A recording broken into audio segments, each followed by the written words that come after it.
Ricardo Ravelo, te sigo escuchando en esta tu revisión retrospectiva para dar cuenta de cómo es que se conformó un cártel como el cártel de Sinaloa, liderado, entre otros, por Joaquín Guzmán, lo era el Chapo Guzmán. Nos quedamos en el punto donde tú decías que hubo un cierto encuentro, una cúpula de criminales, digámoslo así, para establecer una estrategia de expansión. Sí, de expansión que justamente se llevó a cabo en estos dos sexenios, de 2001 al término del sexenio de Felipe Calderón. ¿El punto de arranque es la fuga del Chapo Guzmán? Es la fuga. Ese es el punto de arranque de una expansión de este caso. Esa es la fuga, y había un vacío en el país, un vacío bastante de liderazgo en el tema del narcotráfico, porque en 1997 había desaparecido oficialmente Amado Carrillo Fuentes. Bueno, se le declaró muerto oficialmente, se mostró a un cadáver irreconocible, pero... Exactamente. Y que hubo un tramo de tiempo de 3 años y la salida del Chapo Guzmán pues viene a reorganizar a buena parte del crimen organizado mexicano, porque lo que se planteó en esta reunión pues no fue nada menor, simplemente fue una gran transnacional, fue la llamada Federación de Narcotraficantes, que agrupó a distintos cárteles del crimen organizado que hoy están vigentes en todo el país. Son como 3 o 4 brazos los que conforman el cártel de Sinaloa. Este grupo viene del llamado cártel de Jalisco, cártel de Guadalajara, pero lo que llama la atención es que la mayor parte de sus miembros son sinaloenses.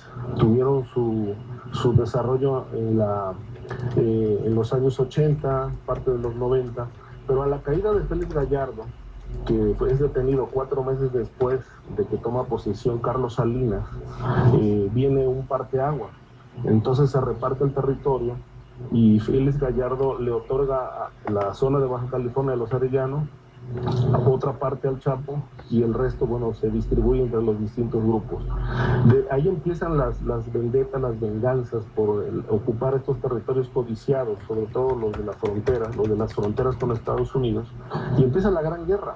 Y justamente en esta guerra entre los Arellano y el Chapo, pues ocurre el asesinato del cardenal Posada, y después el Chapo es detenido en Guatemala por primera vez y entregado a la justicia mexicana.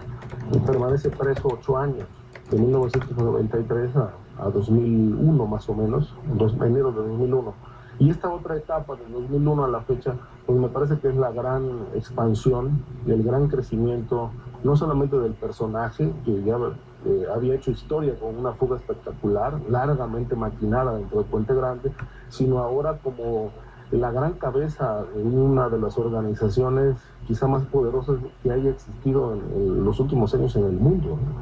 En el mundo, y por eso el tema adquiere mayor relevancia, en efecto, porque para que esto tenga trascendencia verdadera, no solo es mostrar, como se mostró al Chapo Guzmán en su recaptura, sino saber si en efecto hay una decisión del gobierno mexicano de desmontar una estructura con estas características, tan grande, tan poderosa, tan presente en otros lugares. Sí, me parece que esa es la parte que viene ahora. ¿Qué sigue? Es decir, ya está capturado, entendemos que la captura no va a tener ningún impacto negativo en el cártel de Sinaloa. Organizativo, porque pues están ahí el Azul Esparragosa y Mayo Zambada y eventualmente Caro Quintero.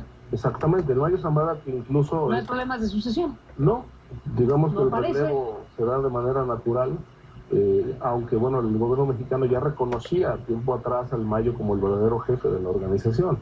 Entonces creo que, como se lo dijo el Mayo Zambada a don Julio Scherer en aquella conversación, si yo me muero, si detienen al Chapo, detienen a cualquiera de nosotros, no pasa nada, todo seguiría igual. Y me parece que tiene un fondo bastante lógico esto, ¿no? Por el tamaño de la organización, pero quizá aquí la gran pregunta, Carmen, es ¿qué va a pasar ahora, no? ¿Por qué este cártel logró consolidarse y llegar a tan altos niveles? Obviamente, para todo ello se requirió complicidad, protección institucional, sin duda. ¿Y qué va a pasar ahora? ¿Realmente Peña Nieto se ha planteado destruir a Sinaloa? ¿Ya están trabajando en materia de desmantelamiento financiero de la red de protección patrimonial? A mí me parece que no va por ahí.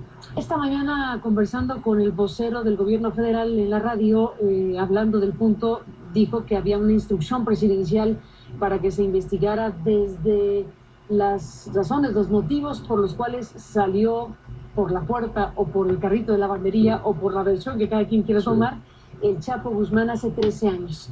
¿Qué sucedió ahí? ¿Y qué sucedió durante 13 años que no fue recapturado? Yo lo que te puedo decir es que la investigación sobre la fuga ya se hizo y ya hay sentencias y la mayor parte de los... Cuéntame de eso, ¿y qué pasó? Bueno, la mayor parte de los implicados en la fuga están libres. Leal Santana, que era el director del penal, la mayor parte de los custodios que sirvieron de apoyo para la fuga del Chapo. Me llama la atención que, por ejemplo, no se indagó en su momento nada de cómo desolló la Comisión de Derechos Humanos las denuncias de algunos custodios que estaban siendo presionados para corromperse y formar parte del plan de fuga. No, a pesar de que había denuncias en aquel momento se desestimaron, no se escucharon. Estaba a cargo en Guadalajara Guadalupe Morfín, sí. Y a nivel nacional pues tampoco se atendió aquella queja, aquella denuncia de custodios que dijeron, bueno, nos están presionando con amenazas de muerte, con corrupción, con sobornos para formar parte de esto. Y no se escuchó y después vino la fuga. Creo que hay lagunas, hay vacíos todavía en esa investigación, pero es un caso, entiendo que juzgado, porque la mayor parte fueron sentenciados, compurgaron, otros quedaron absueltos y están libres. Pues para el gobierno mexicano, según su propio vocero, no parece estar juzgado del todo. O tendría que saberse algo más que no supimos o que no se constató judicialmente. Quizá hay un dato que siempre nos ha dado vueltas en la cabeza. Es una gran sospecha de que realmente la fuga no fue como nos la pintaron, sino que hubo un pago multimillonario para dejar salir al Chapo Guzmán. Este es el dato que no se ha confirmado. ¿A quién se le pagó? Si se pagó algo, cuánto se pagó y realmente por qué se relajaron tanto las medidas de seguridad. Era una cárcel de alta seguridad, Ricardo, no era una cosa cualquiera. Desde luego. No. Digo, el director del penal, los custodios, es lo obligado. No sé si te parece suficiente una explicación en donde identifiques a los operativos del penal como los únicos posibles responsables. No, pero lo que sí te puedo decir es que, por ejemplo, el plan de fuga comenzó en 1999 y durante 3 años aproximadamente el Chapo comenzó a trabajar en ese plan, corrompiendo interiormente a las autoridades, en fin, a grado tal que llegó a ser prácticamente el rey del penal, a quien se le consultaba hasta el menú diario de la prisión. ¿Sí? Entonces tenía muchos privilegios y de tal suerte que un día le dijo a Leal Santana al director que quería sacar 1 kilo de oro para ayudar al señor del taller y organizaron allí con todos los custodios y los responsables de las puertas y los diamantes que en unos días más, estamos hablando del 13 de enero, en unos días más iba a salir el kilo de oro porque iban a venderlo en la calle para obtener dinero y ayudarse los internos. Entonces ya estaba todo organizado, incluso el Chapo puso a los custodios que ese día debían de estar en cada una de las puertas. Cuando sale el carrito con la lavandería, horas antes había estado Jorge Tello Pion en la prisión, revisando todo y lo único que dijo, aquí no pasa nada, lo único que hay que hacer es mover al señor Guzmán Loera a una celda de más seguridad y es todo. Y esa orden no se cumplió hasta las 12 de la noche, cuando el Chapo ya no estaba en la prisión. Es decir, ¿cómo salió? Pues salió en el carrito con un colchón encima y el custodio que estaba al final dice, ¿a dónde van? Dice, llevo el kilo de oro del patrón. Entonces dejaron salir el carrito y finalmente así se consuma, de acuerdo con la investigación de PGR, la fuga.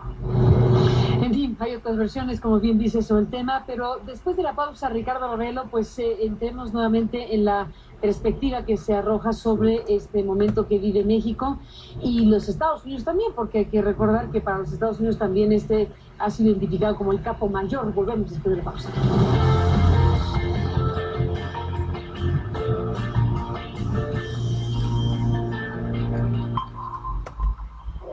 Bueno, se nos acabó el tiempo, Ricardo Ravelo. Habrá más tiempo para seguir hablando del asunto. ¿Cómo terminas esta conversación?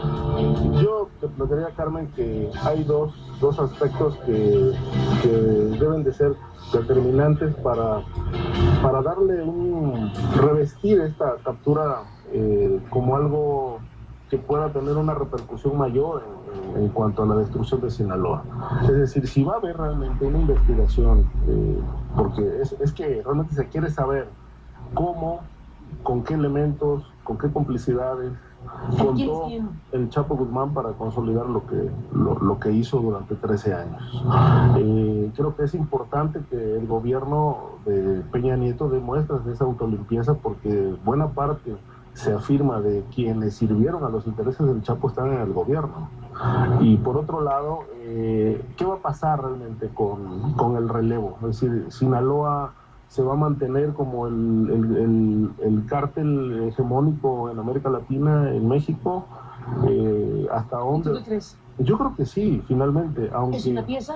Es una pieza, pero también hay que analizar que el grupo que le sigue son los Zetas, y los Zetas también, desde mi punto de vista, tienen amplias relaciones en el poder, de tal suerte que creo franquicia criminal, la franquicia criminal, creo que vamos a ver dos fuerzas del narcotráfico peleando por el control del país y por el control del continente latinoamericano, porque estos dos grupos criminales han desplazado a los colombianos en el transporte de droga. Y me parece que la caída del Chapo, si bien no significa que Sinaloa se debilita, sí creo que permite considerar que otro grupo puede empezar a pelear esas plazas que hoy tiene Sinaloa dominadas. Y me parece que quien va a dar esa pelea fuerte serán los Zetas. Para cerrar, Ricardo Ravelo, ¿qué opinión te merece lo que hemos visto? La manera en que fue capturado, no hay un solo tiro, se muestra un lugar donde se afirma que vivía o vivió al tiempo que ha sido el Chapo Guzmán, que uno no hubiera imaginado frente a como lo han pintado en todos estos años.